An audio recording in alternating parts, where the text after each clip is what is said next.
What's up, everybody? Welcome to Rear Naked Radio. I'm one of your hosts, Jamie Kilstein. And I'm Drew Weatherhead, back with episode 3. Episode 3. We have a huge guest for you today. We don't know who it is yet. We haven't recorded. But I think it's either going to be, should we just give away the big guest we have? We shouldn't. We have a big guest today, which we will talk about shortly. But first, we've been reading. Thank you guys for all the support of the show. That's been fucking huge. And the more here's what I want to talk about. The more I've started following a lot of jiu-jitsu people on Instagram and learning more about the jiu-jitsu companies and the jiu-jitsu corporations and the jiu-jitsu tournaments, I just want to say from the bottom of my heart that the majority of athletes are being fucked over and taken advantage by charlatans and fucking hucksters. And I think it's garbage, and I think it's bullshit. And I think if fighters started to join together, we could actually shut these people down. When I find out how much people are making, like athletes are making, it's pathetic. And I guess I've been removed enough from that side of the jiu-jitsu industry or whatever. I've been removed for long enough because I come from comedy that I can come in as a fresh face who's not sponsored for tournaments. I don't have any free gis. I bought all my gis, and I can say fuck you guys. This is bullshit. Start paying fucking athletes. I love when you say shucksters and charlatans, or hucksters and Hucksters. charlatans, straight from the 20s. Like, Oh. I think that everyone knows then it's not poppycock and rubbish. No, I'm picturing Monty Burns. I'm picturing Mr. Burns like running a fucking IBJJF tournament. It's like, what if they paid to entertain me? And it's just like, what? Why? No, you pay the people who are doing the sport. Pay the people who are doing the hard thing. No, it would be better if they paid me and I watched. Well, are you risking anything? No, I'm going to watch them blow out their ACLs while I'm rolling around in my money. And it's just like, fuck you. All these like DVD company, hey, you want to make a jiu-jitsu DVD? And everybody is like, yes, of course I do. It's my dream. It's so hard to make a living. As a fucking athlete, I can get my content out there. I can make some money. How much am I going to get? It's like, well, we get 99%, and then we deliver you 1%, and then kick you in the balls. And it's like, come on, man. Also, we own the rights to all of the filmed content. You can't use it for your own promotions. You can't use it for any other way to make money off of. You have to ask us first, then we'll say no. It may take a few weeks. We're gonna take a couple weeks to write you back so you get your hopes up and you think maybe we'll say yes and you'll have the rights to your own intellectual property, but we're just sitting around making fun of you, thinking about kicking you in the balls.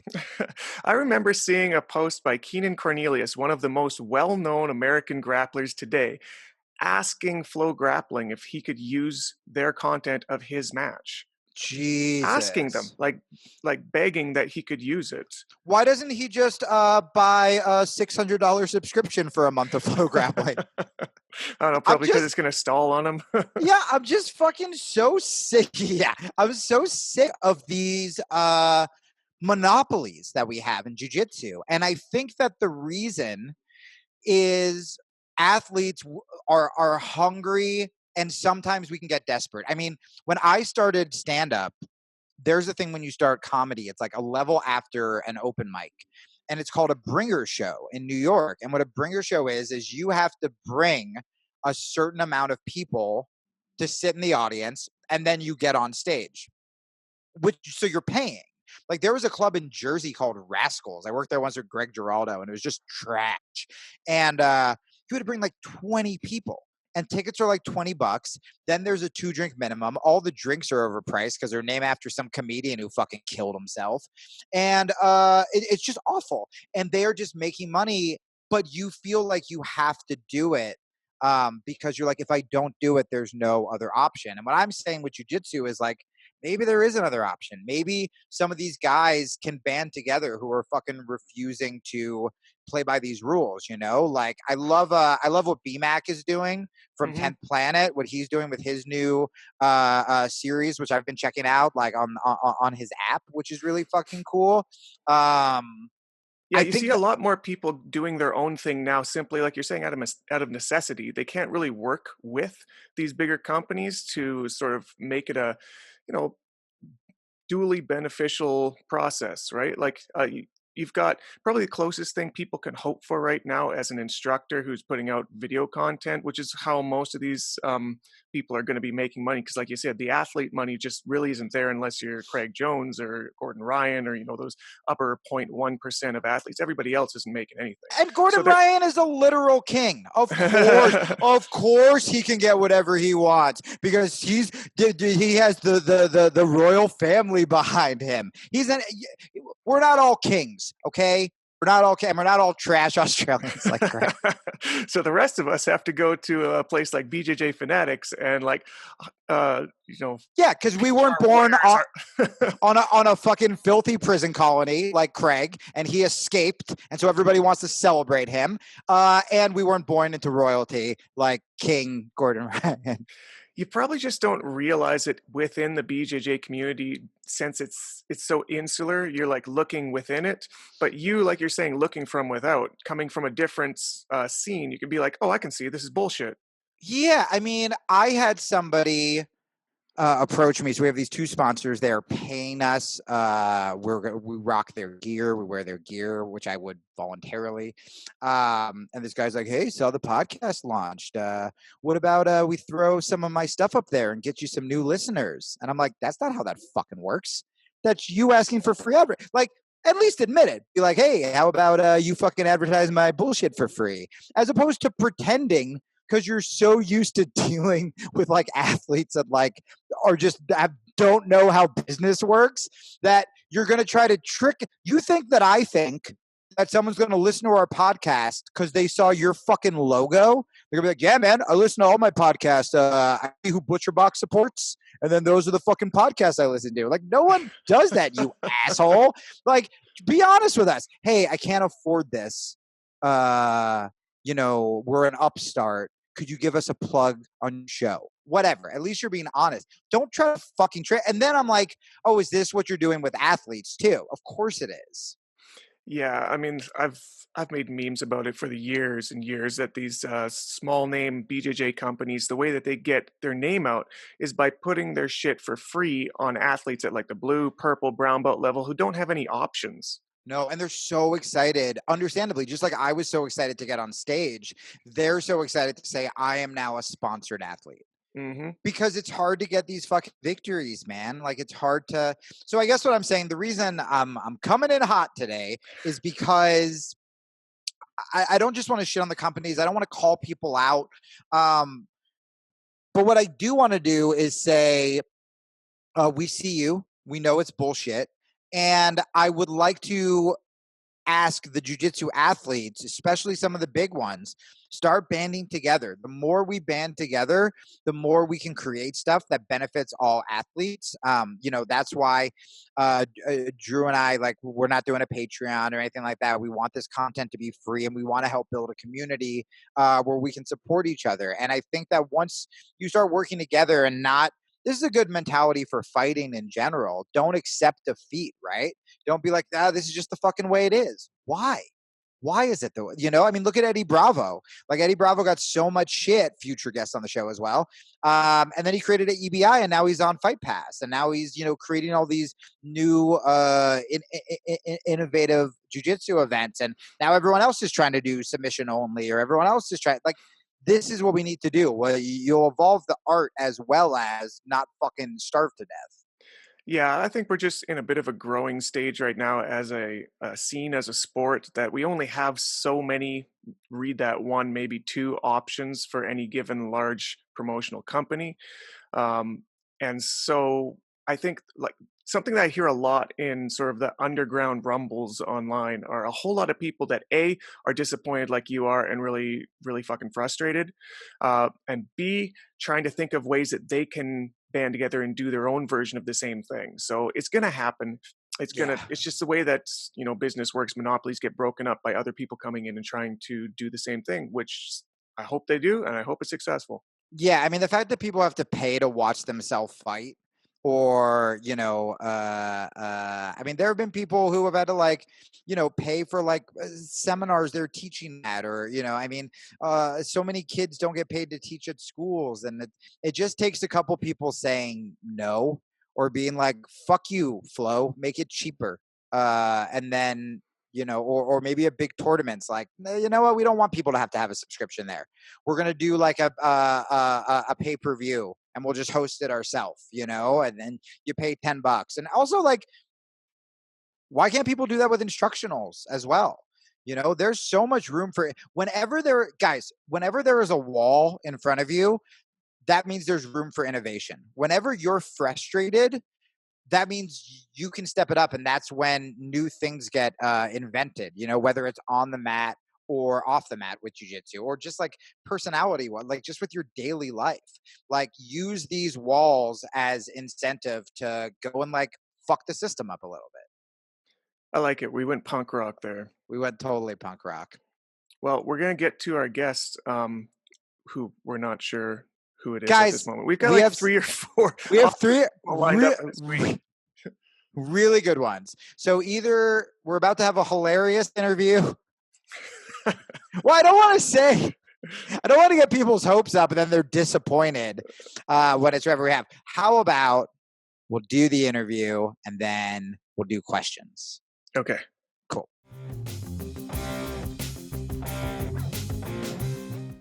All right, guys. Before we get to the interview, we have to talk about a kind of sad statistic that I wish I didn't have to talk about over the holidays, but it's an important issue that doesn't get enough coverage. Every year, Jocko, you all know Jocko. Jocko will attack and injure 300 to 500 civilians that he sees that aren't wearing American-made apparel. I'm not saying I support it, but I mean, I kind of support it. Look, America, we're going through a bit of we're in a bit of a rut. We're in a bit of a rut right now, and one of the ways that we can pull America out of our rut, and you cannot be attacked by Jocko. You never know where he is, especially at night and the early morning hours, is by supporting American-made gear. Now, that includes gis. Now, all of you are like, but all of my gis are made by slave children overseas. I didn't think there was another option. There is another option. And that's by going to originmaine.com, where you can get gis, you can get fucking boots, you can get jeans, you can get energy drinks, all sorts of products made by Jocko, Pete, their team, Brian. They're a great fucking team. They're doing great things for the country, for labor, and for us. The products are incredible. And if you use the promo code Rear Naked, you also get 10% off, and you won't be another statistic. In truth, it's the only way to really make America great again. It is by 10% discount codes, and by not being one of those poor statistics who, he's doing it to make the country great, because he's taking out all the weaklings that are supporting, slave labor. He's taking out the soft people who support slave labor. Yeah, and that's true. I wish there was another way. And what we're trying to do is we're trying to offer an alternative, right? There's so many good things Jocko could be doing that aren't, sneaking around dark streets, looking at people's shirt tags to make sure they're made in America. But if you go to originmaine.com, he can spend his time writing more children's books, doing his inspirational podcast. He wouldn't have to be recklessly wandering the streets attacking people, is what I'm saying. Do it for the children, people. Do it for the children. Originmaine.com. Use promo code Rear Naked. You're also helping out the podcast. And you're supporting a great product made in fucking America.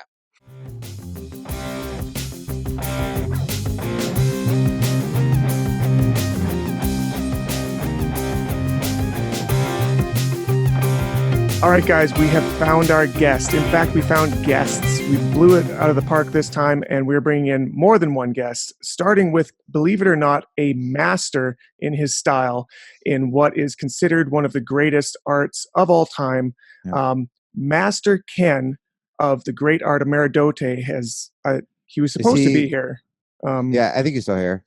Oh, hey, man. Wow. That was, wait, I'd stop. Yep, there it is. Am I on this side? A little closer. And I would have stopped a little bit ago. Yeah, nope. You can back it up a touch and stop. Am I on the show? Yeah, we're doing this. Thank you so much for doing this. My pleasure. Is that do you need a seems like kind of a strange alpha move happening. For those just listening, Master Ken is presently popping bubble wrap, which I assume has something to do with. I have no idea what this has to do with. I was told that this was a good way to relieve stress. Oh. Are you good? Is everything all right with you? Well, it's the holidays, and I'm shipping out a lot of packages, and having to stand in long lines at the postal service. So I tend to bring this everywhere I go. Sure. So, is this a problem for the audio? It will eventually be, but just real quick follow up on that. Do you wear your gi and bring bubble tape when you go run errands? Yeah, well, it fits well and it's warm. Sure. Otherwise, how are people going to know that you're? Sure. That's on me. Yeah, that's great. Well, listen, we can just get to the questions. We really appreciate you doing this. You're actually the first person from. You have so much bubble wrap. You're the first person. You guys need any? I can ship you some. No, that's just, then you have to go to the post office again. And then I feel like this is just a circular, stressful situation. I would love some. I would love some if you get some. Drew, you're in fucking Canada, man. Don't have him send you. He's stressed. Well, I'm not going to ship international. I'll ship it to you. I don't have that kind of money. That's okay. I'll cover it. We're used to it up here. Okay. All right. Look, just let me just open up just so people aren't confused.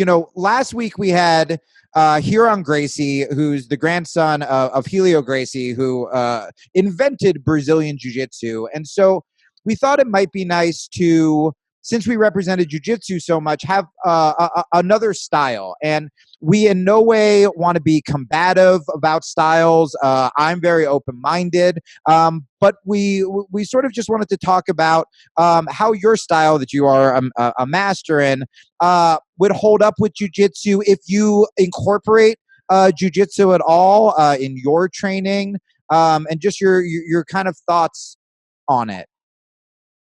Yeah, well, there's a lot of things about jiu-jitsu that I don't like. I don't know how long your show is, but I think that what I tend to teach is anti-jiu-jitsu, anti-grappling, if you will. Okay, sure.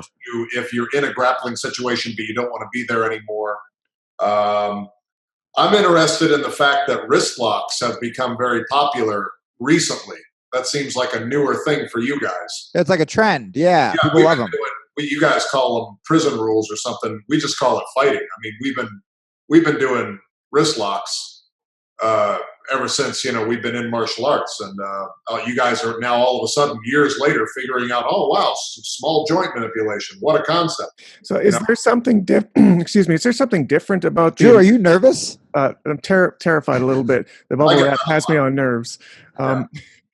Is there something different about the Ameridote wrist locks compared to Brazilian Jiu-Jitsu wrist locks? It's a great question.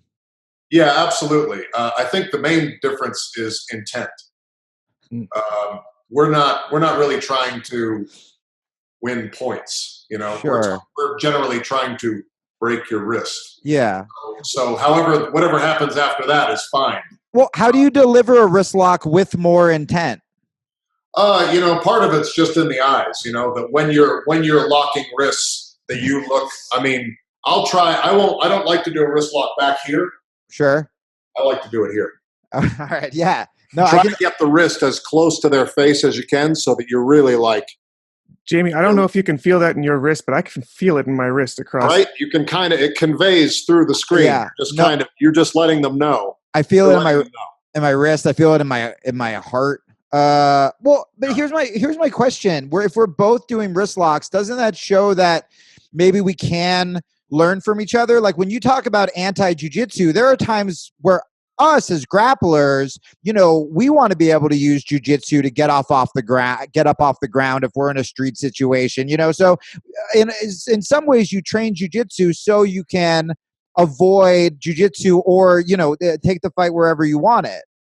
I mean, for me, it's an issue of convenience and situation. Sometimes you're out looking for a restaurant and you find a 5-star, Italian restaurant, and then other times all there is a McDonald's at the gas station.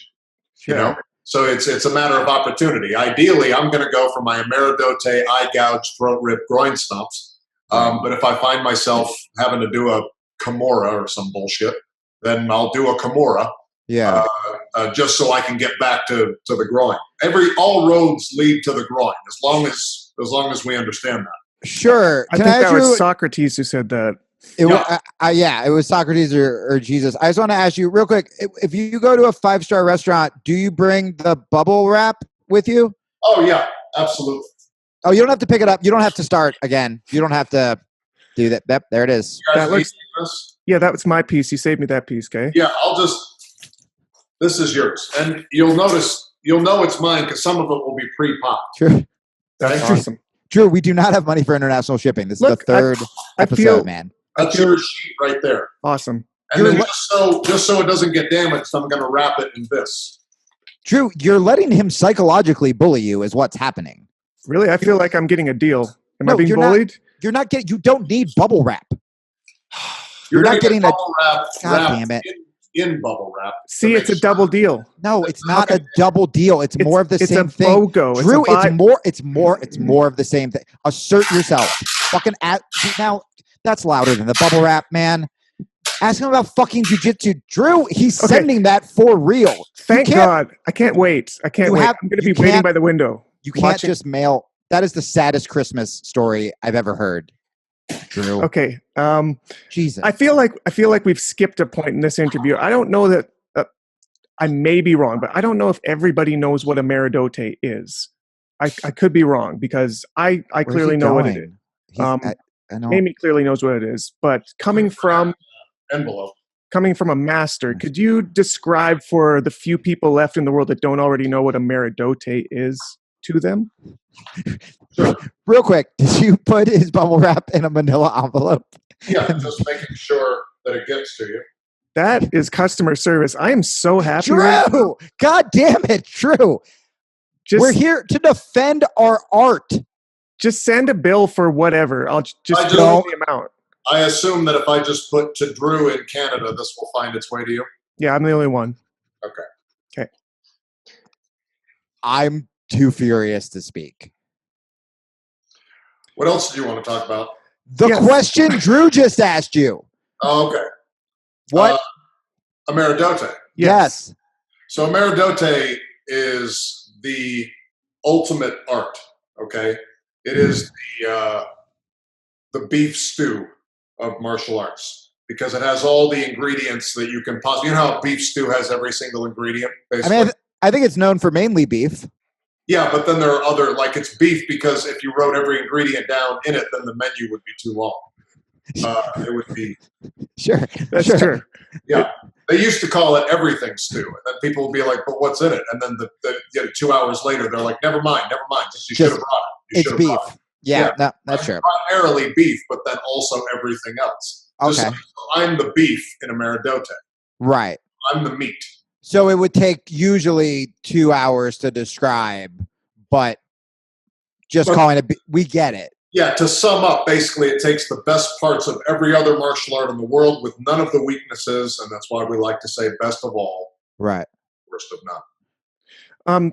I have a question actually to sort of follow up on that. It sounds a whole lot like MMA to me. Don't we already have that in mixed martial arts? They're mixing martial arts, right? Isn't that like the name of what that is? Yeah, as long as you leave out all the stuff that works. I mean, basically, MMA is MMA is kickboxing and grappling. I mean, where's the Aikido? Right. Where's the Shotokan? Where's the Chukwan Fat? Well, I mean, with all due respect, that's the French would say. Yeah, Chukwan Fat. We don't have a fact checker because Drew keeps spending money when he shouldn't. I'm pretty sure those arts, and I mean this like with a lot of respect, I haven't seen examples of those arts working. Right, like in a fight, actually. Yeah, like in an Right? actual fight, I'm pretty sure Aikido, like Steven Seagal is very different in real life than he is in the movies. Like, I don't know if Aikido really works. Have you had an opportunity to spar with Aikido against like an MMA fighter or being able to test the best of Shotokan? When you say that he's different in real life, do you mean heavier? He's I mean, I didn't want to. He's a little heavier. He runs kind of. From what I understand, that's called fat shaming. All right. Well, I don't want to. I'm not against it. I'm just calling it what it is. Yeah, I mean, that can be used to positively motivate people. Okay. Do you use fat shaming in Ameridote? Oh, sure. Oh, absolutely. Yeah. Because anger and sadness are good fuel for training. You know, you'll see a student who's they're doing okay on their drill, but they're sort of happy and smiling, and then you go up and you shame them, and then they get more aggressive and they train harder. But to answer your question, I mean, I'm not sticking up for Aikido or Steven Seagal. Sure. I mean, Ameridote is a much more popular art than Aikido, which is why, it's been hitting the martial arts world harder than Steven Seagal hitting an all-you-can-eat buffet. Nice. But it's that was fat champ. I got you now. I'm with you. Yeah, see how you do that? No, that was good. I feel ashamed thinking about the last time I hit a buffet. Yeah, right. Yeah, but I don't want to hit. I just feel kind of sad. And what's your student retention rate? Well, we haven't lost anybody this month. Like physically, like to death, or yeah, they're all alive. Some of them haven't been to class. Right, it's the holidays. Yeah, I figure it's the holidays, and then a couple people were injured in our crossbow defense class. That's their fault for not bringing. I told them to bring thick padding. Right. So did you say crossbow defense? Yeah, crossbow defense. Is that a big problem in your area? Crossbow attacks? Well, you have to train for all sorts of situations. Do you need to train for crossbows? Sure. You never know. Any sort of projectile, because crossbow applies to, like, it could be a dart. Sure. Any projectile weapon, it's like something's like flying through the air at you, and you got to figure out what do you do. Right. You just bend back and sort of let it. I'm really happy that you brought this up. Right. Right. I don't. There he goes. Guide it back and go boom. Right. Do you let it come in here and just? Right. Whoa. That'd be pretty cool. I'm happy you brought this up because, to be honest, leading into this conversation, I wasn't sure that Brazilian Jiu-Jitsu was really missing a whole lot. But I can honestly say I've never trained for crossbows, and now I'm worried that there's crossbows, and I've never trained for them. Don't try to know. Is there like an instructional? No, he's going to try to sell you an instructional, Drew, and then you're going to have to pay international I'm interested. Look, I might get shot with a crossbow than I would have wished. You're not. Especially up in Canada, there's a lot of hunters up there. Mm. There's Ted and Bob. They hunt.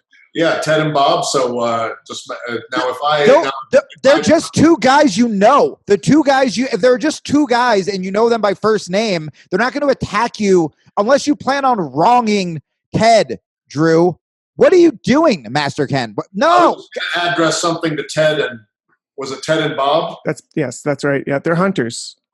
Ted and Bob. Mm-hmm.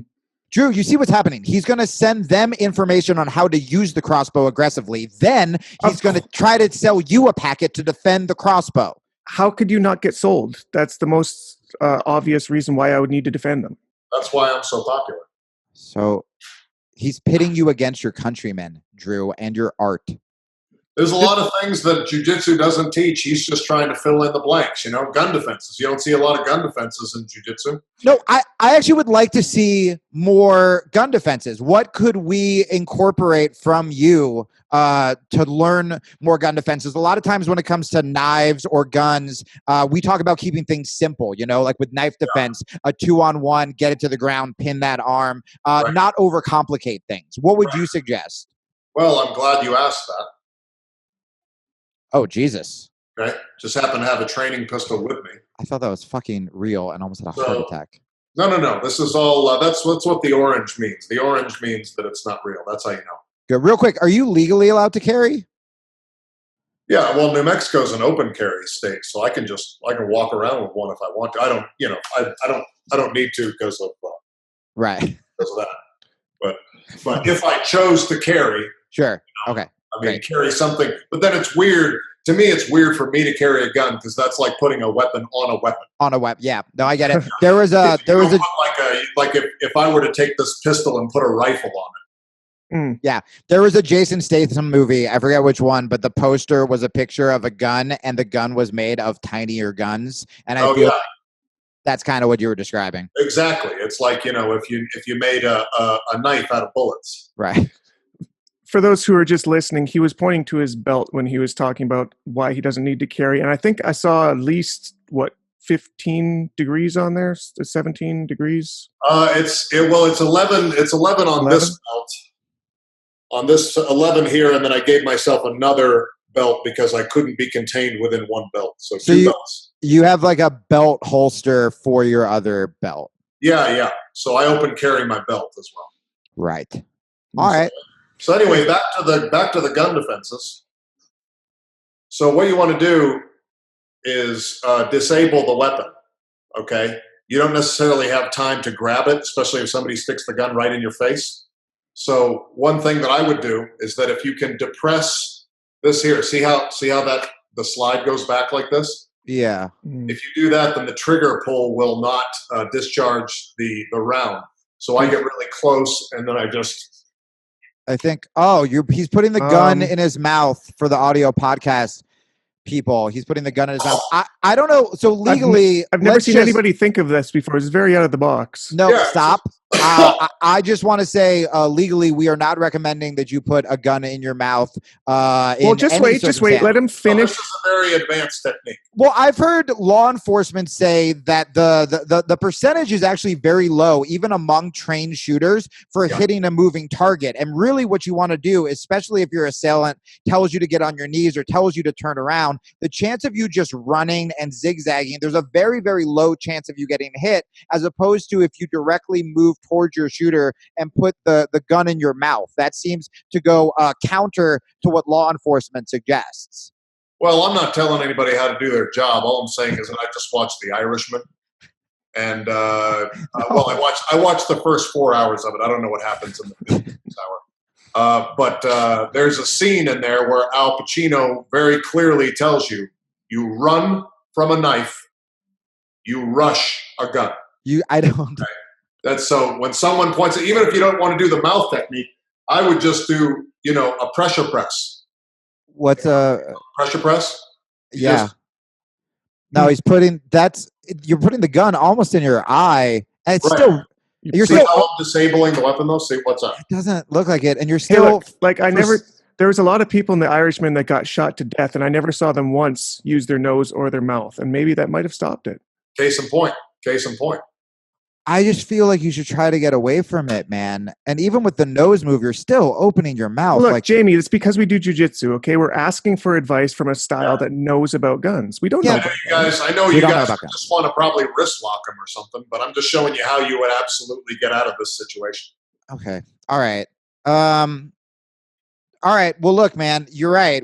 Drew's right. We don't train with guns. We don't train with knives. Have you had experience rolling with strictly jiu-jitsu guys? I know you were talking about points earlier, and there's a really large contingency of jiu-jitsu that does do it for self-defense, that doesn't compete. Even the people that do compete don't like points all the times and are trying to look for submissions. Have you had a chance? I know down in New Mexico there's great schools, great fighters. There's a 10th Planet there that our buddy Nate runs. Carlos Condit's down there.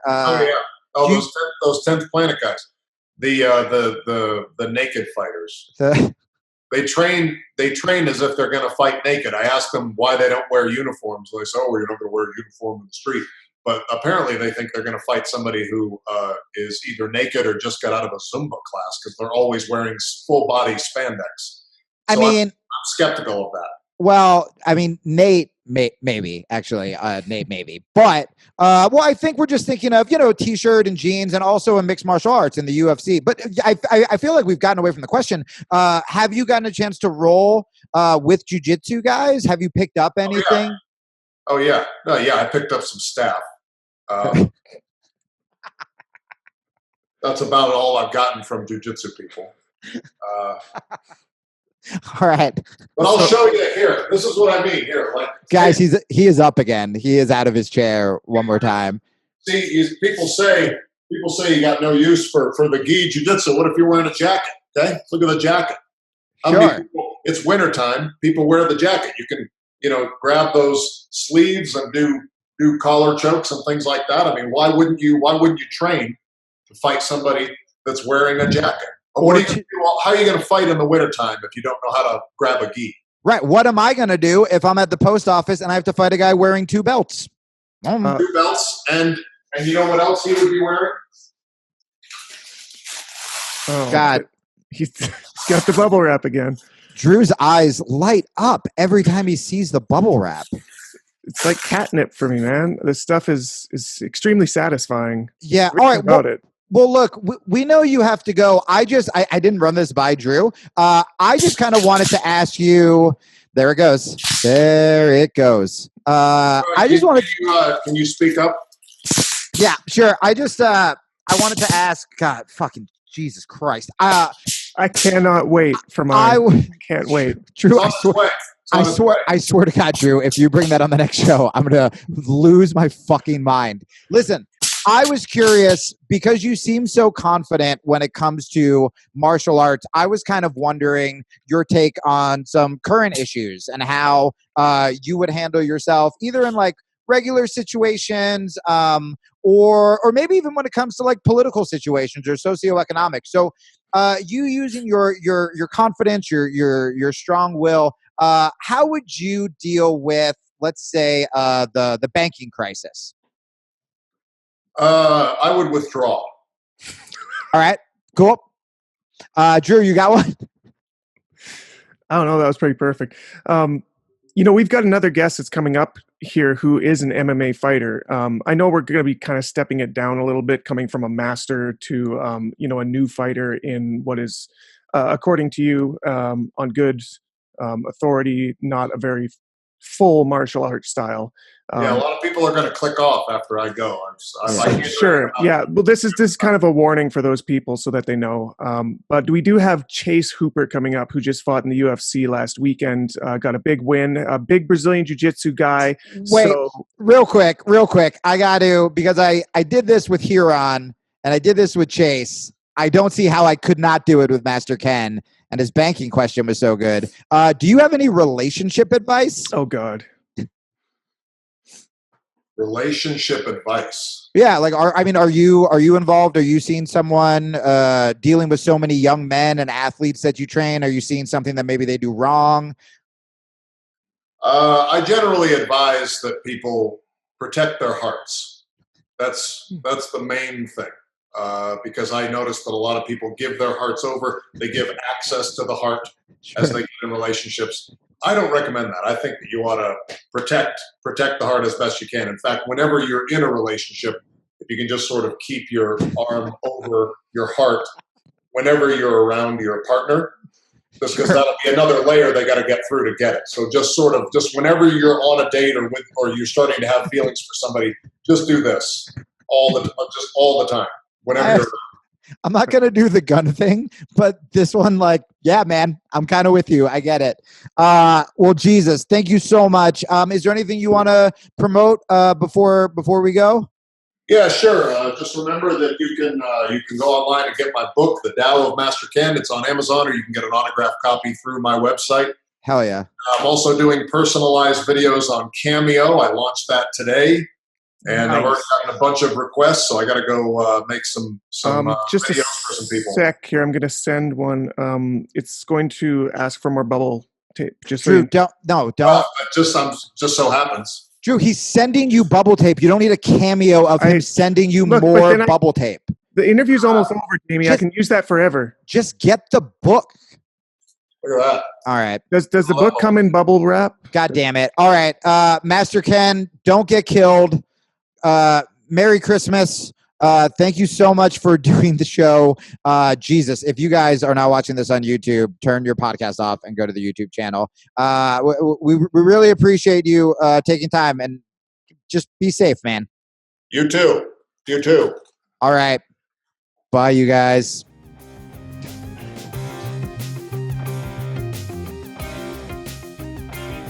Cool. Chase, thanks for doing this, man. Yeah, thanks for having me. You fucking rock starred. The last UFC, I can tell that a fighter is going to become a household name when my girlfriend's like interested in it, where she was like, I like this kid. And I was like, all right, we're good. So I want to talk a lot about jiu-jitsu, because I know you don't get to talk about that a lot. But the first, and I hope this isn't too personal off the bat. I don't know if he likes talking about it, but for people who don't know, you are the son of wrestler, former UFC fighter, Ben Askren. And again, if you guys don't like talking about family stuff, like that's fine. But if you can, I was just wondering, when you started fighting, did he support your fighting career, or was he nervous to watch his son grow up and kind of face the same trials and tribulations as he did? He's kind of just recently come back in. To your life? On the sidelines, yeah. Oh, interesting. So it was kind of like a tumultuous, like kind of like a hard relationship. For sure. We got the older brother, Sean O'Malley. He's also, I saw. I didn't his even. Own thing. Yeah. He's gone kind of rogue. Kind of has like a lifestyle YouTube page that I follow. He's a dark horse, Yeah. Great, but Ben has come now. Do you feel like he's come back into your life because you have some success, and do you resent the fact that he wasn't there when you were maybe struggling a little more and needed a strong father figure? Yeah, I definitely need to work on the wrestling, so that would have been nice to already have that. Yeah, he really could have helped you out there. I guess my question, since it's now out in the open and everybody knows, I think everybody's kind of just assumed it to begin with. You have a strong family resemblance. Is he gonna give you some tips on the shit talking? Because I think that's just the one thing in your game it's still coming. It's on its way, and it can really help explode. Technique is all right. Winning fights is whatever, but it's the shit talking that gets you on the UFC these days. I don't know. I'm trying to go more the like Wonder Boy route, just be a nice guy. Yeah. That is a wide open market too. Nobody's a nice guy anymore. I don't know if the shit talking works well for me, Like I don't have like a deep voice or anything. I don't like look like a fighter, so it's kind of hard. That's hysterical. Yeah, I like there was a phase, and it was right when Connor started winning, that all these people who weren't natural shit talkers tried to shit talk, and it was legitimately one of the most painful. Like people were trying to come up with like weird rhymes and stuff when they'd go on the mic with Rogan, and they were just so desperate to do it that I actually think, and that's one of the reasons I like you. I mean, like I'm such a fan of your fighting, dude, but your post interview with Joe, just talking about like M&Ms and being chill and calm, made me so fucking happy. That's actually what made me a fan. I think there's going to be a rebellion, just like, I mean, not to get all social, but one of the reasons I think that there's such an uptick in yoga and mindfulness and, people are eating healthy and like, even fucking Rogan is talking about all this stuff, I think is because it's a reaction to social media. It's a reaction to all this like shit talking online and just being like inundated with bullshit. So in a weird way too, I think we had a little peak of shit talking. And people are going to get sick of that. And so actually what you're doing, I mean, you're not doing it like, with like a business plan, but I actually think it's kind of smart and it stands out more than just someone else like being a douchebag on the mic. For sure. I think it's more like I'm not faking it. Like if I was to talk shit, it'd be like pretty like fake. And I think people can sense that. They're like, this guy's not like, he's writing these lines in the back. I feel like that's the thing with Colby is like, you can tell he's like, he's got a script that he's following a little bit. Yeah. I don't like the part of his script where he gets his jaw broken at the end, but the rest of it was kind of gangbuster. Yeah. Maybe he wrote that in as kind of like a Christopher Nolan esque twist. What a twist. You're totally right about the Colby thing where like I was a fan of Chael I was a huge fan of Chael because it seemed so sincere. You're like, that's who Chael is. And then I remember, do you guys remember the season of The Ultimate Fighter where he coached against John Jones? Mm-hmm. And you were kind of like, all right, Chael's going to be the ultimate bad guy. This is going to be crazy. And Chael was just like the greatest guy. He was just such a good coach. And everyone really loved him. And he wasn't really shit talking. And you're like, okay. But with Colby, yeah, I feel like it's just, he took what Chael did. And it would be like if a white guy saw rap and was like, okay, so all I have to do is say the N-word. And you're like, no, that's not it at all. If I was like a shock jock host right now, Chase, let's do it. All right, let's see what it would be like if you were to shit talk, and you can be as nice as you want. If you were to shit talk Conor McGregor, how would you do that? Ooh, I think I'd have to start. Well, you got to compliment him off the bat. All right. Well, you're a really good fighter. You'd probably beat the shit out of me. But also, though, I saw that picture from like 2 years ago when you couldn't tie your belt for jits. So that's a problem. Hey, there we go. I love the idea of a shit talker who has to like just roll through a bunch of compliments first. And then it's just like, also, I don't like your fighting. I think you could safely shit talk Conor for as long as you want because you're hiding in a weight class he can't make anymore. So it's okay. That's fair. That is true. I don't know if I'm in a position to fight him yet either. So you're so close though. You got your win. It's funny that I didn't watch the UFC last weekend because I'm just a hardcore jits guy and I just sort of catch up afterwards sometimes. But I heard tales of your fight before I went back and watched it. So I'm like, okay, I gotta watch this. First of all, you're very much the same body type that I am. I'm 6'1" and I've fought at 45 a couple times. So I know that struggle. to be the scarecrow at that weight. And I had a friend of mine text me during the fights while I was not watching them saying, dude, you got to watch this guy. He's like you. And he looks like he's going to get beat up, but then he beat the guy up. I was like, oh, cool. So first of all, I guess congratulations to you for holding the Gracie narrative of looking like you're going to get beat up and then, jitsing a guy to death.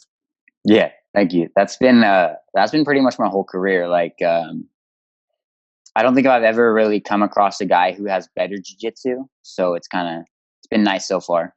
Do you think that, so we had Huron Gracie on last week, and it was crazy. He was telling us about like doing jujitsu in like the kitchen with Helio, and like it was awesome. And he has that mentality of, and some people hate it, especially when he fought Galval, of look, I'm just going to get into bad positions during training, even a competition, and I'm going to show that, what can be really as exciting as, a fancy move or a berimbolo or whatever, can be the fact that I can survive. I can survive with you in my mount. I can survive with you in side control. And with you, like that guillotine, like guillotine's like my move. That guillotine looked horrific. And when you started like climbing off the cage, I was on my feet. Do you train like that? Do you train for shitty situations? Has that kind of training helped you at all? Or do you just fucking find yourself in these situations and you just bite down and grit through it?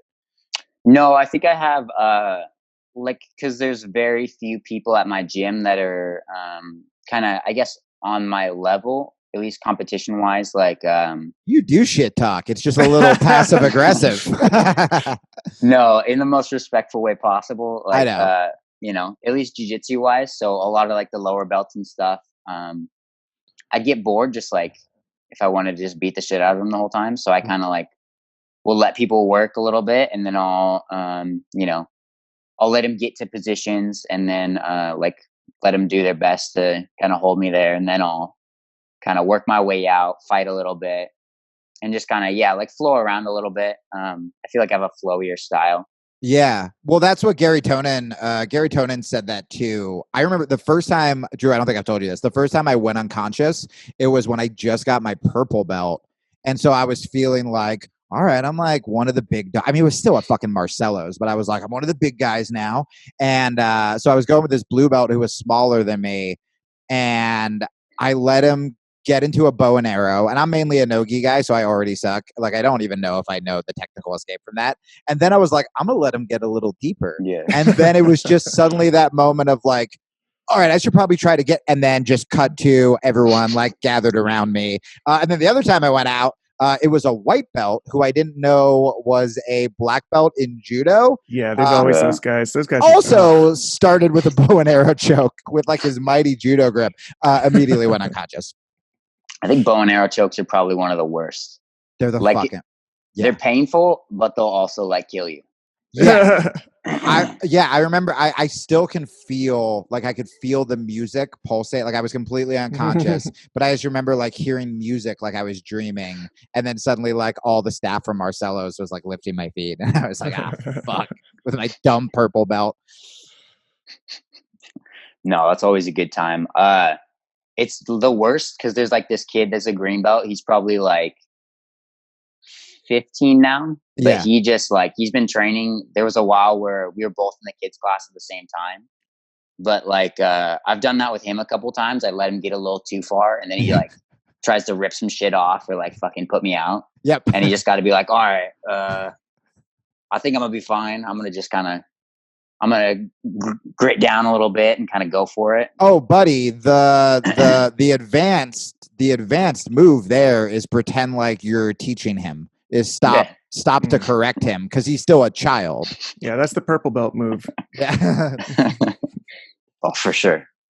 So let's speak about the kids training. So when I watched your fight back, I did do some due diligence and watch your fight, which was awesome. But I noticed in the corner, a friend of mine that I know, Jeff Bourgeois, was in your corner. Yeah, he's a referee that refs at the same tournaments I ref. I actually refed with him the weekend before your fight, so it was kind of funny to see him in the UFC after that. And I messaged him, and he gave me a little bit of backstory about your training and how, like, he told me, everybody's just seeing this 20-year-old kid popping on the scene, but what they don't see is that this has been a work in progress for the last decade. So let's talk a bit about coming up through the kids ranks, which is something that's honestly a lot of adults that are training now have never had the experience of. Yeah, so I probably started training when I was like 8 years old. So it's been about 12 years. I think gray belt wasn't a thing when I was a kid. So I went from white belt, yellow, orange, green, and then I got to blue. But that whole time I was kind of doing jiu-jitsu tournaments. Jeff Bourgeois runs his own tournament. It's probably the biggest one in the state by far. And yeah, I just kind of came up doing those tournaments. I would do like 3 a year, whatever they had going on at the time. And I think the majority of the tournaments I did, I got first. I just kind of kept progressing. And then blue belt, when I got my blue belt, I kind of decided to step it up a little bit. So I went down to California to do PANs, and I won my division, and I got second place in the open weight. Damn. Nice. Well, so I used to. I was coaching the kids class over at Henzo's in LA for a while, and what do you think? Every school I've gone to seems to have like a bunch of kids that go just because like their parents don't want them to get bullied, or like they just want to fucking just go occupy them. And then there's always like just like one girl who's like a beast and like beast through everyone. Sure. I've been to 2 schools where their name was Mia. And then I noticed parents in different ways, right? There are some parents who are really supportive and nurturing. There are some parents who are kind of dicks, and you can tell that they're just projecting onto their kids because like they should have been a football player but blew out their knee or whatever. What was it about either where you were training, the way you were training, like what got you to keep going, to get good, but also at a young age, you can be driven away. I mean, shit, most adults quit at blue belt. So like what kept you hooked and not like what's that balance of being overbearing with your kid, but also, do you know what I mean? Yeah. So I think it's a couple of things. For me, it was that my parents never like forced me to do it. Right. They put me into it, and they kind of let me go from there. it was kind of, they asked me if I wanted to do the tournaments. Every time it was on me to say yes, that I wanted to do it. Oh, that's cool. I see so many parents, like, I think more like the ones that have their kids do wrestling and like stuff like that, that just kind of like force them to do it. And they just like, they force them to go to the gym. They force them to do tournaments, and the kids start to hate it. Yeah. But yeah, like my parents kind of let me do it. And like I was the one that was pushing myself to do better. Like, and they just kind of supported it. No, that's great. And then when it comes to like technique, how did you, because I'm a huge advocate of no matter how new you are as an adult or how young you are, you can do some form of live training. You can do some form of rolling. But I know, you know, with kids, it's different. Were you guys big on just like drilling and games and stuff like that? Or did you get to kind of roll at an early enough age to be like, I can take a man's life? And like, that's what sort of like excited you about it? No, it was definitely more like the latter of, you know, getting after it a little bit, and like not necessarily like trying to hurt other people, but more like, you know, the whole old school style of like, you know, you're going to have the ability to like rip their arm off or choke them if you need to. That's amazing. I think that's how you got to train them, man. I mean, I had these two kids at another gym who would wipe the floor with people, and I mainly like I'd teach them one technique and then would just train. There were these two little brothers, and they were probably like 10 or something, and then they would just train, and like, dude, they looked so slick in like 2 months. And I was like, this is because we're training for half the class, as opposed to, I think a lot of schools, and Drew, you can speak to this too because you're a gym owner. I think a lot of schools just don't want to scare people away, so they stay away from sparring. But to me, if you stay away from sparring, it's like, that's fucking false advertising. Like, you're telling kids they can defend themselves, and they can't. Yeah, this was actually a struggle of mine when I started my gym, because I just came up training with adults in my gym. There was no kids class. And then once I started my own academy, you kind of have to have a kids class to keep the bills paid. So I had to figure it out on the fly. I'm like, do I teach these people like they're adults, these 6 to 12-year-old kids? And I had to kind of figure out that balance. And the problem I was having at first was, I don't really know these kids, and I don't know their mentality. And if I teach them a rear naked choke, are they going to go kill their friends? So, because it's not like patty cake. Like, you're putting someone unconscious, and maybe they hold it for 2 minutes because they think it's funny. I had a kid in my teens class I got really pissed off at the other day. He was telling a story on the sideline that I was overhearing with one of his other teen training partners, saying how he was at his friends on the weekend and they were choking each other unconscious with a rear naked choke. And I was like, okay, say that again. What did you do? And he's like, Drew, they're using your jiu-jitsu to get high. They're just like, go until I'm about to pass out. Oh, that was good. No, and I was like, excuse me, can you say that again? And he got a little sheepish. He's like, well, it was the rear naked. I'm like, yeah, no. Okay, never do that again. You don't do that for fun. That's not a fun thing. Also, finish the story. What happened? Yeah. Also, did he fucking tap like a bitch? I was thinking about this. So you're 20 now? Yeah. Yeah, you're a fucking piece of shit. I started jiu-jitsu at 28. I had to fucking march in at 28 with a stupid gi and a stupid white belt, and then a bunch of Marcelo like white belts with 2 stripes just beat the shit out of me. Do you? And this actually, it really inspired. Like, I feel like I was hanging out with a bunch of fuck ups for a really long time when I lived in New York, and when I started doing jiu-jitsu at 28. You know, it's the cliche of it. It saved my life. I started being around people who would talk about positive thinking, who were eating right, who were training every day, who, even if they drank, weren't getting shit-faced because, you know, we have to train in the morning, right? Yeah. And there's always like one guy at the gym who can pull it off, who's like, I'm still drunk. And like, but I don't have that metabolism. And so, you know, now it's like the healthiest I've ever been because jiu-jitsu is my focus. Do you have trouble? 2 questions. Do you have trouble as a 20-year-old because people are kind of like, there are more temptations out there with like, you know, whether it's drinking or whether it's, you know, people wanting to pull you away from training. And then, or are you so happy with the lifestyle you have? And for all I know, you're fucking high on meth right now and you're like, I'm doing both, homie.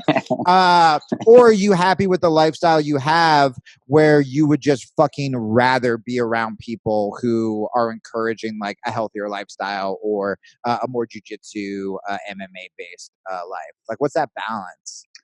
Yeah, so I'd say like I fit pretty well with the stereotype of like a jiu-jitsu guy. Like I was in school, I was always the nerdy kid, like in the corner, just hanging out by myself.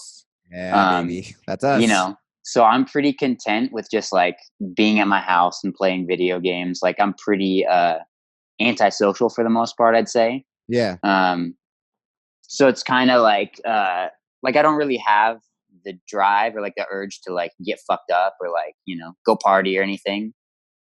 But it's also like, yeah, I'm around so many of these people that that might have got shit faced when they were younger, and they're like, hey, you know, like it wasn't worth it. It was fun, but it wasn't worth it. Yeah. Or like my coach kind of, you know, had a rougher childhood. He was more into like the gangster type shit, you know. But here I am over like, you know, playing Xbox and taking naps. Yeah.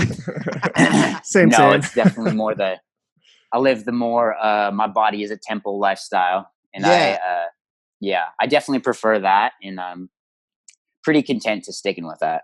I mean, that's fucking cool though. Like, I think that that's such a good point to have all these older people be like, hey, we've been there, keep going. Where I think because you're hanging out with fighters, you almost have the anti-peer pressure where like your gym would probably be pretty bummed out if you like showed up shit-faced or whatever. Yeah. But I think that really is...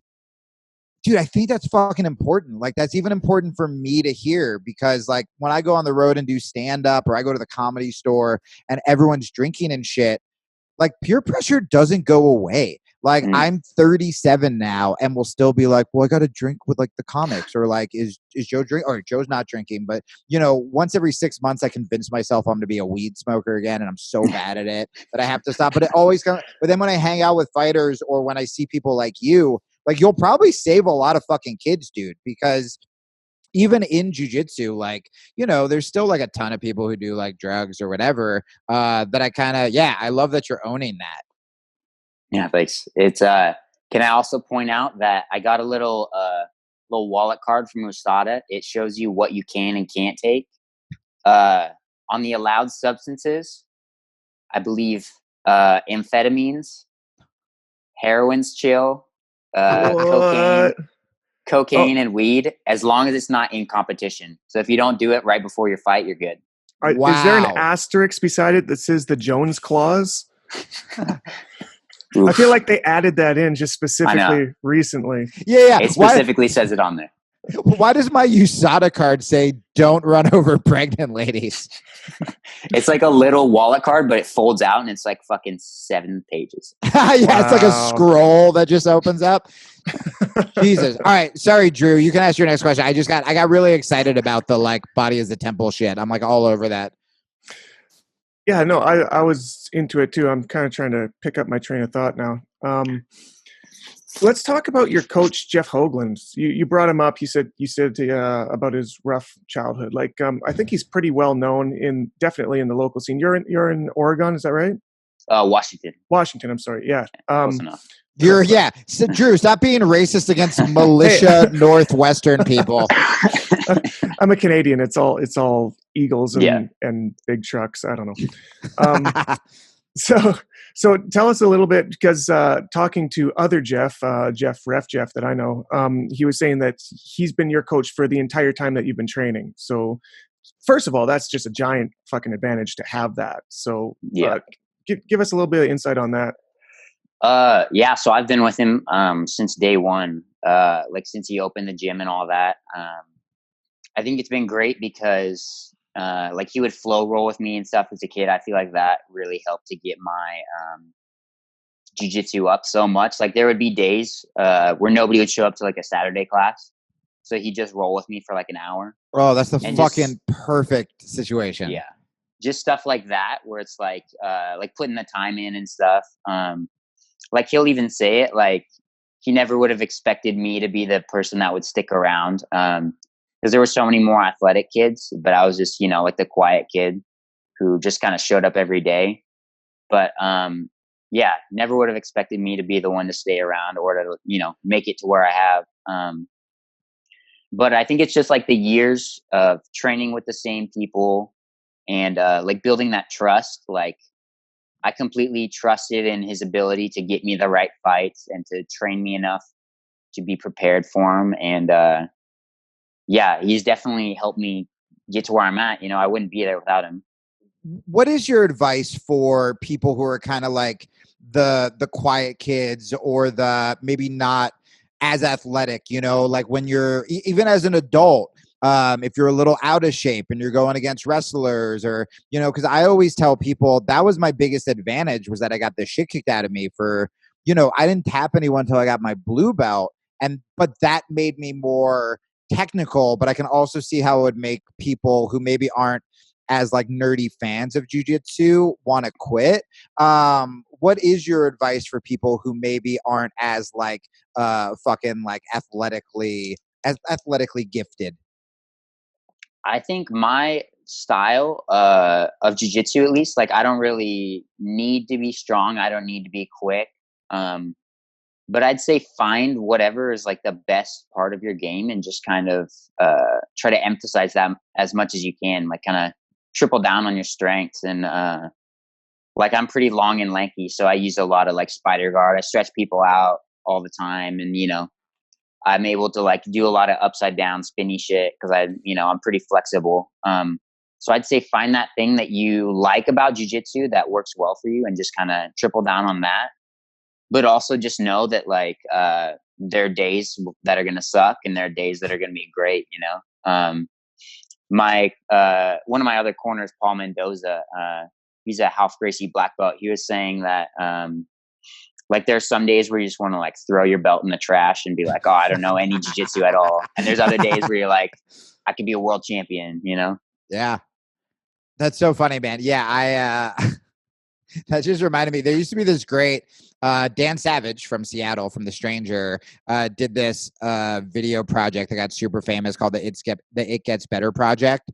And it was like gay kids who were coming out of the closet. And so they would do this, like, hey, things were really hard for me in high school, but like it gets better. And then they tell their story. I feel like we need a video series of that with just like dorky fighters who got the shit kicked out of them. Just like you in the UFC being like, it gets better. Like, but that's the truth, is that it really does. Like, I was the nerdy kid in high school. I didn't have any friends. And now all these like douchey kids that were like not cool to me at all are like coming out of the woodworks. They're like, oh, that's because they know great. You're Ben Askren's kid now. You see, you're bringing over his fans. Yeah.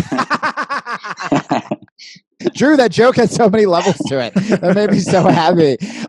That's fucking, dude, I get the same thing when my one of my greatest victories in life was there was this, I swear to God, I have another jiu-jitsu question, but the night Robin Williams came to see me for the first time was in San Francisco, and I was so fucking nervous when I found out he was coming. And at the same time, I got a Facebook message from this kid from my high school who used to bully me. Like straight up bully me. And like same deal, was like, yo, bro, what's up? Like long time. Like, can I get free tickets to your show? And so I ignored the Facebook message being like, this is my fucking nightmare. And I show up at the club, and there was a bar it was the Punchline in San Francisco. There's a bar in the back. I'm sitting at the bar, and I see the kid, and he's in the first row, and he is heckling the host, this female host. And we're like 5 minutes into the show, and he's drunk and he's heckling. And I'm like, Jesus, he hasn't changed. This is my fucking nightmare. I don't know when Robin's showing up. Security grabs him and kicks him and goes like, you're coming with me. And, the girl's still on stage, and they have to walk him by me in the back of the bar. And he's going, I know the headliner. And I'm like, fuck, Jesus. And so then security goes, do you know this guy? And this guy makes direct eye contact with me. And I go, nope. And he drags him out. And it was the greatest fucking moment in my life. So fantastic. Yeah. Great. Get ready for that. My other jiu-jitsu question I want to ask you, I don't know if we asked Kenny this, Drew, But how do you, especially since you say you do like a lot of like inverted guard and you do play gi, obviously, where do you draw the line? How do you think that sports jiu-jitsu can improve, and how do you think that training for MMA, training jiu-jitsu for MMA, what's kind of necessary? What is, again, to use that word, but what is that balance? You know, do you think that sports jiu-jitsu is doing any disservices to itself? Do you think that MMA fighters can do more to get their jiu-jitsu up? What's kind of your take on that? I think that the only like real problems with sport jiu-jitsu is like the limits that they're putting on it. Like white belts can't do a head outside single, like because of a very like niche possibility that the guy could get spiked into the ground. That drop. Yeah. Or like reaping the knee, but you can do knee bars and stuff like that. At least at the higher levels, like it makes sense to limit things at the lower levels a little bit. But at the higher levels of sport jiu-jitsu, I think they need to open it up more. Maybe not entirely to heel hooks, but maybe, you know. Well, what would you feel? Because right now, in the year 2019, IBJJF doesn't allow the spicier leg locks until brown belt. What if we move those down to purple belts and brown belt, and then at black belt we had heel hooks? I think that'd be pretty interesting. That would just change it up so much more. Because I actually went to Worlds in 2017, I think 2018, and I watched the black belt like competition, like the second day where it was kind of the finals and stuff. And it was like there were guys in so many of these weird positions, but it would just be fighting for advantages. Mm-hmm. You can say 50-50. Yeah, for like 10 minutes though. And I feel like that. Gotcha. There we go. Well, are we good? Yeah. Although your name popped up, and that looked kind of cool too. What is this? Oh, my bad. Okay. Sorry about that. No, it's just fighting for the little advantages and stuff over 10 minutes. I think it kind of is negating the self-defense aspect of it. Like, you're not going to be fighting someone in the streets and then just like fucking around in 50-50. Like, I feel like can we really for MMA? Can we really quick talk about how you had your UFC debut and now you're doing interviews with just like girls walking back and forth? That's fine. That's my girlfriend. I had to acknowledge that. I was just like, man, when you thought you couldn't pull off any more boss of a move, he's wearing like the Ronaldo shirt too. Yeah, it's like a music video in the background. That was fucking incredible. So sorry. And then what about for by the way, everyone remind me at the end of this, I have a relationship question for you, which I also asked here on Gracie. And then what about for MMA? Do you think that when training, if you're just focusing on sports jiu-jitsu, do you think that's dangerous for self-defense? Do you think that even if you're not planning an MMA career like you were, you should be training as realistically as possible? Or do you just is there a way to do both? I think it depends what you want out of jiu-jitsu. If you genuinely want to be like proficient in, being able to defend yourself, then you definitely need to at least think about getting hit in the face. Like you can do little like touching stuff with your buddy, like in the back room or something. Yeah. Cause I feel like that's still safe. Like you're not punching each other in the face, but you're just like letting the guy know like, hey, if you're like sitting upside down and your face is just open, like I'm just going to fucking hit you in the face. You gotta get the fuck out of there. Yeah. You know what's funny is I was teaching a kids class yesterday, and this one kid was in bottom mount for like 2 minutes of a 4-minute roll, and he's just tucking his arms in real tight because he knows that this kid isn't strong enough to pull his arms off. He can't reach his neck. He's just gonna sit there. And I'm like, dude, you got to move. Like the onus is on you. You're in a bad position right now. He's like, no, I'm fine. He can't get me. I'm like, I tell the other kid, okay, slap him in the face. I said, you're allowed to slap him in the face now, and you've never seen that kid move so fast. Wow. Yeah. Drew, what you don't know is that kid got his ego so bruised that later that night he tried to choke people unconscious at a party just to make up for it. I figure it's fine as long as they sign the waiver. Yeah, There that's you go. it. Get him in the door. Get him to sign the waiver. Pull the Joker move. Just drop a knife and say, "Figure it out."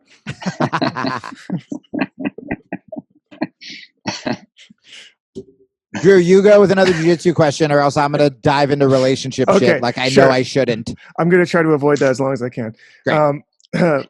So talking about jiu-jitsu and MMA.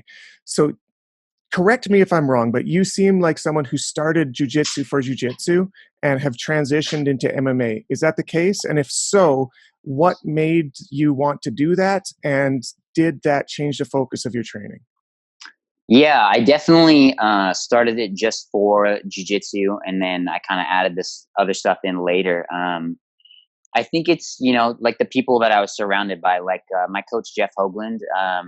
He made his UFC debut when I was 11 years old. So I kind of grew up around the fighting and stuff. And when I transitioned to the adult class, like half of the guys in there were also fighters. So it's kind of, you just kind of become like a part of it. And I guess that seemed like the natural progression of things for me. Because, there's no money in jiu-jitsu. If I could make as much as I made to fight to do jiu-jitsu tournaments, like that might be something that would be a little more convincing, but oh, buddy, fighting, you can actually make a life. In the beginning, off of. Yeah, in the beginning of this episode, I literally just called out every jiu-jitsu place that tries to take advantage of athletes and not fucking pay them. Yeah. Do you look up to guys like Damien and now Crone, or the real jiu-jitsu purists? Is your goal kind of Ryan Hall is another great example? Hey, I want to show I'm going to fuck people up with legit jiu-jitsu. Or there's the problem, there was that Damien phase where before he was wrestling, or now Ryan Hall working with Wonder Boy on his striking. The biggest bummer is to see someone who's so good at jiu-jitsu as a jiu-jitsu guy, and they can't get the fight to where they want. How much do you want to make a fucking statement where you're hey, I'm using jiu-jitsu to win, but also working on your other tools where you're I should also be a fucking dope striker, work on my wrestling to make sure that, I can take these guys to the ground. Yeah, I think jiu-jitsu at the end of the day is the thing that I love to do. It's the place where I'm most comfortable in fights. Literally training for this fight, the week of, when I'm dieting and I feel like shit, I don't have any energy. The grappling is what I was using as my rest rounds. I was able to do whatever and still feel 100% with that. But I feel like it's, I'm just going to get stagnant if I don't keep working on my other skill sets. So I'm trying to work on the striking. I'm trying to work on the wrestling, just in case I can't get there. Sure. If that guillotine, was there part of if you weren't can we call it an anaconda, because it was an anaconda joke? Was it? Yeah. You just love guillotine so much. I understand. You love. I have tunnel vision. Okay, I thought he was just a one arm under and was trying to lift and throw his hips. That well, fuck that then. I thought it was a guillotine. No one taps anacondas. Well, I was gonna say, was there has entered the chat? was it tight enough that all right, so guillotine's my move, right? And there are sometimes when someone has a guillotine on me and it's so tight that I'm if a guillotine wasn't my move right now and we're just training, I would tap. But because it's my move, I'm also suck a dick. I can't tap. I can't do it. So was there part of you when he latched that choke on that you were I'm the jiu-jitsu guy. I can't fucking get tapped right now, and that almost mentally pushed you to keep fighting, or was it not as scary as it looked? Definitely a little bit of that. I had a little flash of that thought, going through my mind, but he had a weird angle on it where it was more just cranking the fuck out of my neck. Yeah. But at the end of the day, a tap's a tap. The dude was way more jacked when he got in there. I was real surprised by that. When you said that, I started laughing so hard when you were he was more jacked than I thought he would be. By the way, get used to that strong. At 145. Yeah. I remember my second fight I took at 145. The guy, when we weighed in, he looked like a skater dude, this skinny little meth head skater. And the day he walked into the cage, looked like a football player. I'm like, what is going on at this weight class? Yeah, it's definitely a weird like in between spot. Like 35ers are small, 55ers are huge, 45s like you get Yeah, it what can you be get. either, right? Yeah. What do you do during those flashes, man? Like, what is your go-to? Because I know the flash you're talking about where, you know, you walk in very confident. You have to be confident. And then suddenly there's this moment of like, oh, fuck, am I going to lose? Or am I going to tap? Is it even possible for you to kind of walk through like what happens in that millisecond that stops the tap and then gets you to fight? Is it just you start fighting for inches, and if you can feel a little bit of breathing room, you're like, okay, now I can get out. Then you get out and you go, now I can kick this guy's ass. Or is it just you don't even know? I think part of it has to do with like I do a lot of flow rolling, so I feel like that gets you in the mindset of being able to just figure out which angle works the best to get out. And so yeah, it was definitely that. Like I kept moving to the right angle, and I was like, okay, it's getting looser, it's getting looser. And I was able to use the cage to kind of like pry myself out of there. And yeah, I guess kind of my thinking going into that is like, I'm not going to tap. He's either going to put me out or like fuck my neck up. So Yeah. that Yeah, kind of man. wasn't an option. I'm so glad to hear you that you like to do flow rolling. This is something that I get in arguments with people sometimes about because I'm a big advocate of that too. I have a very Mushin style, that's no mind style, where I feel like in a 5-minute flow roll, you're going to hit 10 times as many transitions as you'd hit in a full-on sparring match where they're trying to stop you the whole time. And there's something about being able to know, like kinetically, your body know those pathways between transitions so naturally because of the rate that you do them, that translates into actual sparring. And I hear some people say that it's not realistic, you know, fights aren't like that, so why do you train like that? I'm like, well, look, like when we go to train, when we do full sparring, we're not flowing. We know the difference, but it does help. For sure. Yeah, I think that like it's easy to ramp it up. Like you can flow fast or you can flow like slower like that. And it's just working on the transitions. Like you can hit 20 guard passes instead of like one per match. I think that just helps so much. It's just getting more reps in. Mm-hmm. What's your ratio? Like, how much do you think because Drew, we've never talked about this, but like, I'm a huge advocate of it. The other day, I taught a 10th Planet the other day, and I had them flow roll as a warm up. And I literally was like, we're doing this as a warm up because if you guys fuck this up and go spazzy, you're all going to get injured and you deserve it. And then if anyone didn't flow roll, I sat them against the wall. This is the adult class. I was like, you have to shamefully sit against a wall and watch other people do what you can't do. I think it's my favorite fucking thing to do. And it is so hard for people to grasp. We've all had those moments where we're like, we're going to flow. And you just, the second they grab you, you're like, motherfuck, come on, man. Yeah. How often do you flow roll between amping it up, or have you found that middle ground where you can still go fast and aggressive, but still flow? I love flow rolling like as much as I can. I definitely like doing it as a warm up. But I think, yeah, it depends on the guys. If the dude's being a dick, I'll kind of try to make a statement a little more and like let him know, like, hey, I'm not a fan of this. You're doing this to yourself. Right. But I feel like closer to fights or competitions is when I'll ramp it up a little more. I'll kind of be a little more ruthless, I guess, with the subs and like, you know, not letting people pass, not letting people sweep, and like forcing what I want a little more. Sweet. All right, so I guess we're down to the relationship question. Jamie hit it. Oh, yes. Fuck yeah. All right. So I asked Huron Gracie, this kind of happened by accident, but I asked him a relationship question last week because if you follow him on Instagram, man, he just has like the most perfect family and they're always at a fucking beach or doing jiu-jitsu. And we got a lot of responses. Like he gave us some solid advice. You are 20 and I saw your post about your girlfriend. And it was like the sweetest fucking post in the world. So even though you are a young man, what is your relationship advice? Huron made it about jiu-jitsu. He was like, if someone's not letting you train, break up with it. Like he was like pretty fucking ruthless, if I'm going to be real with you. But what is your relationship advice? This is going to be my new tradition, by the way. I'm so sorry. I think like it's all about give and take. You know, you got to find the person that's willing to like let you train as much as you want, but then you also gotta like go do photo shoots and like go like take them out for lunch and shit, you know? Right. And So that's the thing is like the stakes are so much higher for me. Like I'm definitely doing more taking, so I try to give as much as I can back. Like my girlfriend has to watch me step into a cage and she has to deal with me while I'm cutting weight.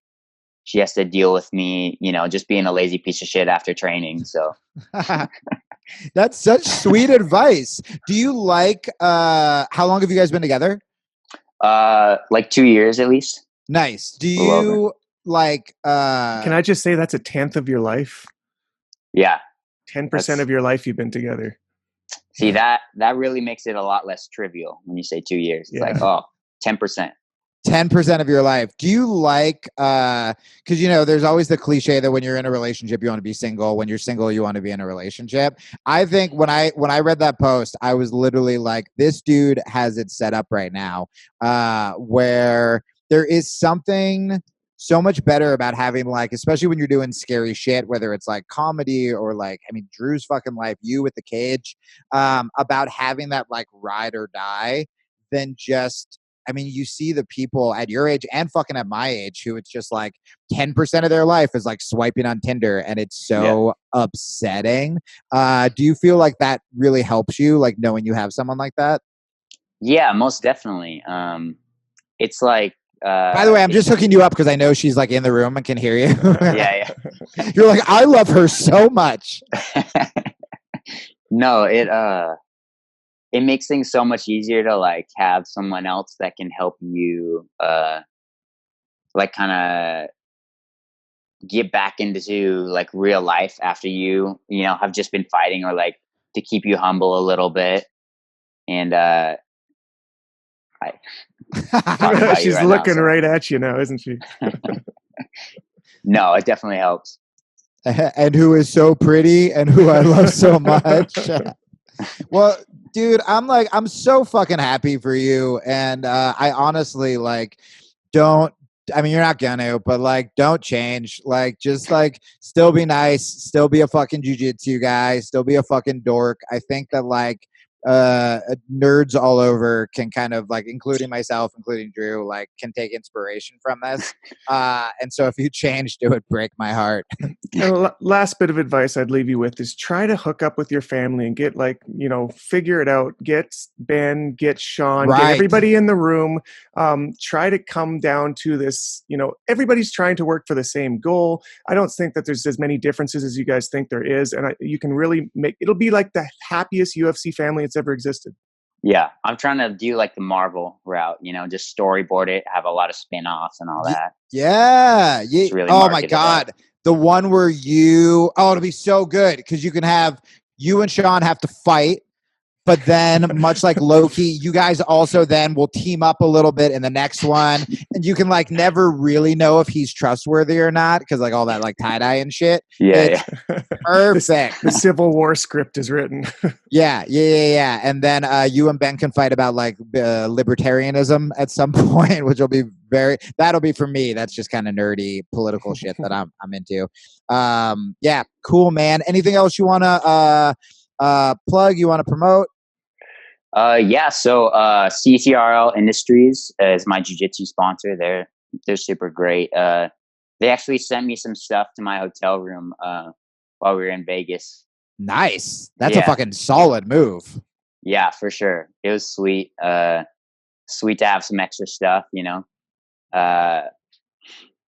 Wets Gunworks in Florida has been like supporting me and stuff too. They've been like flying me out to California so I could go train with Paul Mendoza, who is one of my corners. He's a Ralph Gracie black belt, to get ready for this fight.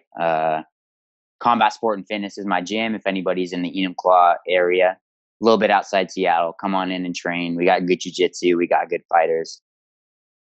That's about it. Sick, man. Well, I know I where didn't I'm know going if you were if I'm gonna. coming down. What's that, Drew? I know where I'm going if I'm going to Washington. Totally. And look, you didn't say it, but I'm going to continue to push for this M&M sponsorship. That too. I want that to happen more than pretty much anything in my personal life. Is I want you to get sponsored by M&Ms. Well, thanks, dude. I'm so glad we became buddies. We'll link your Instagram and Twitter and all that, which is where I found you. And yeah, I'm just like super psyched for you, man. Thank you guys. Thanks for having me. All right, pal. Talk soon. Later. Bye.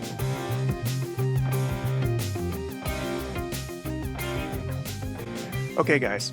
How many people here have already gone to SUPERARE.com and been extremely disappointed when you look and lo and behold, nothing is rare, nothing is super, and you're wondering why Rear Naked Radio sent you to this horrible, awful site? It's because you typed in SUPERARE.com when You you're did it wrong. supposed to. Yeah.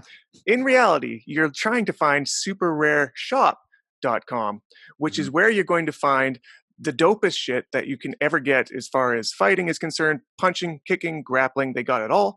And we will give you 15% off your entire first purchase by using a simple code Rear Naked on the checkout. Yeah, I forget if I said this on the last episode, but my fight team, 10th Anthony Burchak, 10th Planet Tucson went and spent so much money there, and all of them have been rocking like the dopest shit at the store. It's a great shop. It's run by great people. I just went to SUPERARE.com, not SUPERARE Shop, and I'm trying to figure out what it is. It's pedophilia. You guys, it's pedophilia. You go to SUPERARE Shop. Go to superareshop.com. I'm trying not to audibly laugh at that because I feel like I really shouldn't, but it's so funny. I have to wipe my browser. I have to get a new phone. I'm going to have a new phone number. If you're friends with me, new phone number, new identity. My name is Jimerson Kilstein. I'm one of the co-hosts of Rear Naked Radio. Guys, but if you go to superareshop.com, which you should, not only do you not have to change your identity, like you said, you'll get 15% off. Great gear. Support your local fight shop, New York and LA, and you can do it online. It really is like the coolest gear. Like there are plenty of jiu-jitsu companies we could have had sponsor us, and it's lame. This place is actually making jiu-jitsu fashion cool. Right on, guys. Let's go check out what questions you had for us this week.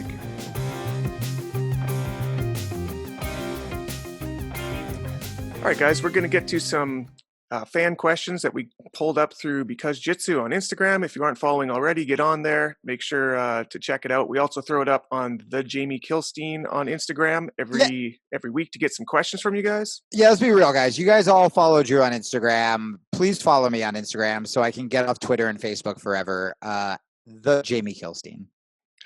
One question from Robert68. I don't know why everybody has numbers behind their names. Like, is this an official database of Roberts that you had to like apply for? I also, here's what I hope. Here's exactly how I hope that went down. He was like, hey babe, I'm going to get an Instagram. And she's like, all right, what are you going to use for your handle? And he's going to be like, Robert69. And she goes, Robert, God damn it. How many times have I told you, you have to be mature. You have to grow up. You have to get a job. You can't have Robert69. And he goes, fine. I got Robert 68. And then he just lessened the number by 1. And you want to know what's even better? It's got an underscore after that. So he was the second person to think of that. Great. That makes me so fucking happy. It's probably some fucking filthy thing millennials are doing with buttholes. I don't know. I'm old. He's probably actually goes by Bobby, and he's trying to sound really sophisticated. So Bobby. Robert Esquire 6969.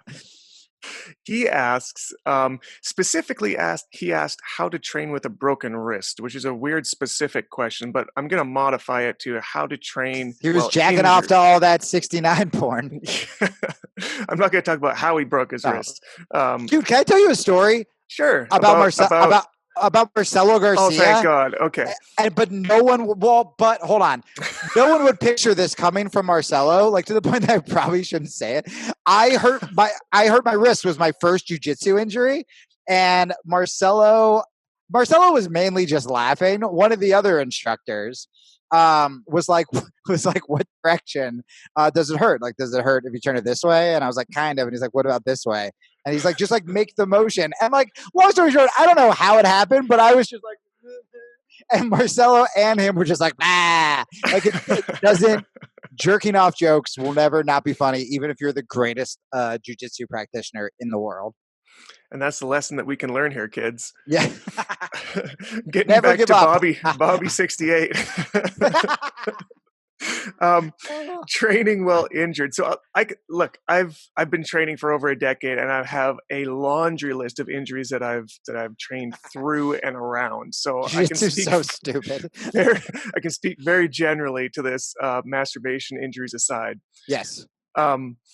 Mostly there's so much that you can do with your body in jiu-jitsu that you're going to have to find a different path that doesn't flow directly through that injury. So one of the greatest stories out there historically is from Gordo, who people who don't know is, I think he's a 6th degree black belt now, but back in the, I want to say like 80s, maybe 90s, he ended up with a really bad knee injury. I think he blew, I don't know, his knee, the whole thing. He just blew it up and couldn't train on that leg at all. And at the time, and for quite a long time in the 1900s, I guess 2000, whatever you got to call it, whatever century that is, that starts with 19. I always forget how they do that. He, in that century, close guard was the game. So he couldn't close his guard anymore. And he's like, well, I guess I can't jiu-jitsu anymore. Right. But then he woke up one day and said, you know what, I'm going to try to jiu-jitsu with just one leg. And so he had half a guard and literally revolutionized the half guard, which before that was not really, it was seen as half of what you want. It wasn't considered a whole thing. And he made it a whole thing. And because of that, everybody loves half guard now. So what I'm saying to Bobby is play one wrist and make wrist guards. Left wrist guard. Left wrist guard.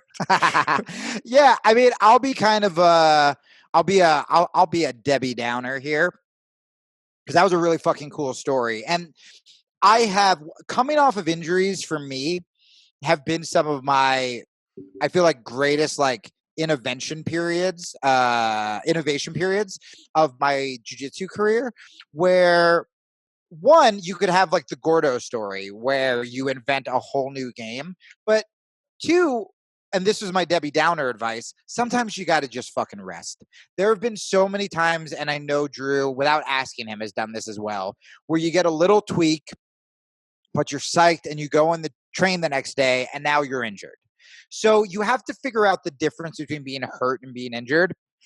If you can tape up your fingers and train, go train. If you're going to make something worse that literally 2 days of rest will help, fucking rest for a little bit. But with that said, you know, and also like there have been times where I've put like a hand in my belt and just not trained with that arm, and you will feel like a fucking badass. Or, you know, there are certain injuries where you can just play top, you know? So like if I'm playing gi and my wrist is hurt or broken, I might be putting the wrist in the belt and just be playing open guard or something like that, or just been playing bottom. But I mean, you could still have a fucking dude land on you. If you don't train, if you don't do what Drew said, and this is hard. This is harder than training injured to me. Stay home, eat healthy, watch jiu-jitsu. Don't derail. You have to make yourself feel like an athlete even when you're not being an athlete. And, you know, look, that's hard enough for pros and black belts, but it's really hard when you're still kind of like an overweight blue belt, which like I was. When I would get injured, I was like, well, fucking, why am I doing jiu-jitsu? And I would just start eating shitty and I would drink more. So still like act like an athlete, study tape, make notes, visualize. I mean, there's a study that shows that visualization can help just as much as if you're mixing it with practicing. You know, the visualizing shooting free throws. There was a group that visualized it and a group that didn't, and a group that visualized it fucking wiped the floor with the other group. So there's stuff you can do. You can read books that inspire you, whatever. But yeah, don't be fucking dumb. And if you are going to train, be smart. I want to take 2 test subject groups. One, I'm going to train jiu-jitsu like normal from white belt for like 2 years till right when they're ready for their blue belt. And the other ones, every day I'm going to tell them to just think about training jiu-jitsu. And then I'm going to have a tournament at the end of the 2 years. And it's going to be a, what's the term when it's to the death? I think it's just to the death. To the death. We're going to do a to the death tournament, sub only, no tapping. Right. It's only a nap and snap event. Yep. Yeah. And I'm just, you know, for science, I'm in this for science. This is what people want to know. pretty sure team visualization over here. I think we got this. We're going to get some dope ass rash guards from Origin. Team visualization. They're going to be covered in blood by the end of the tournament. Just completely wrecked. Just a waste of good old American made material from originmaine.com. So that's it. I hope you heal up, dude. And what I was going to say, when I finally do come back from an injury, so if it's an injury I can't be innovative on, when I do come back, I'm out of shape, but I'm so happy to be there. Don't be the guy that's like, oh, I can't fucking believe I missed 6 months. You can't harp on that. It's done. It's over. Be so excited to be back on the mat. And that's when I roll the best. Even though my cardio isn't great, I'm just so happy to be there that I'm like trying like weird rolling shit and like just playing around. And so enjoy being back as well when you heal up. That's good. Since these first couple episodes have gone out, I've been watching the statistics and analytics on the different ways that people can watch this. I'm actually pretty surprised and impressed how many people are watching on YouTube. So I just want to put it out there. First of all, thank you, everybody who subscribed. Make sure you subscribe if you haven't already. It just gives you a little notification so you know when the next one's up. Yep. But also, if you're watching and you notice that I'm wiping my nose a lot, I don't actually have a cocaine addiction. I'm up in Canada and it's really cold and I have to turn the heater off in the gym because it's really noisy otherwise. I thought you were going to say, don't worry about a cocaine habit. I'm up in Canada where everyone does cocaine. So it's not as much a habit as a way of life. Snow is like a innuendo thing we have up here. Right. Yeah. You guys have free healthcare, so you can have fucking coke problems. Right. Yeah.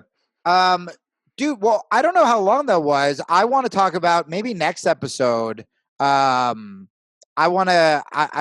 lots of people have been asking you advice on the old Instagram following since your Instagram is mighty. But like maybe I feel like that injury question, like we got a lot out of it. Let's go like deep into social media because I'm on Twitter and Facebook and kind of bigger over there. Maybe we'll go deep into social media next week. As well, because I think people will like to hear that. And it'll be something different that a lot of podcasts don't talk about.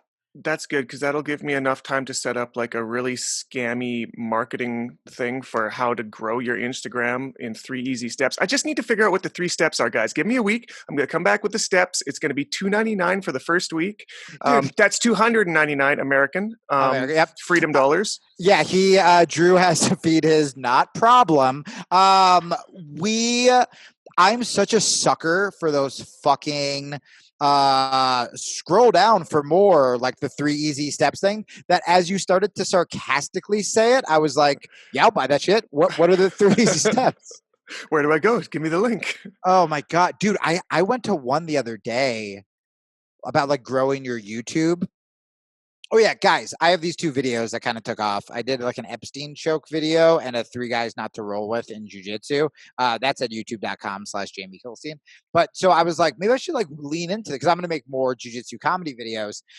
So I found this girl and she had all this great marketing advice. And she was like, sign up for my live chat. And it was so scammy where she had a fake, like instead of saying it was, I don't even know how to describe it.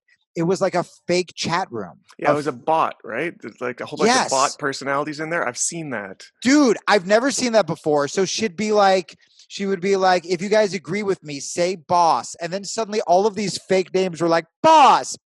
And I was just like, am I in hell? Like, it was so fucking, and she gives really like her free YouTube stuff. She has great advice. But once I got to that level, and then you go to the end and it's like for $500, it's like, Jesus Christ. So anyway, Drew's getting ready to do that, to launch his very own. So definitely stay on board for that and swipe up when it comes up. Swipe up, bitches. All right, dude. Well, we will see you guys next week. Again, if you like the show, tell your teammates, tell your jiu-jitsu friends. Let's build this community even more. So, I kind of yelled at the beginning of the show, but we want to get to a place where we can all help each other and help each other. We want to spread the word of jiu-jitsu, but we also want to make sure that we can you should be able to make a living at something you love. And if your greatest passion, if all you think about is jiu-jitsu and you still have a fucking day job, even though you're a high level competitor, that's fucking bullshit. And Drew and I want to be a part of the solution. And we want to help bring together people who want to make sure athletes get paid what they deserve. Sweet, guys. Good episode. Make sure to rate on iTunes, subscribe on YouTube, and we'll see you on the next one. Bye.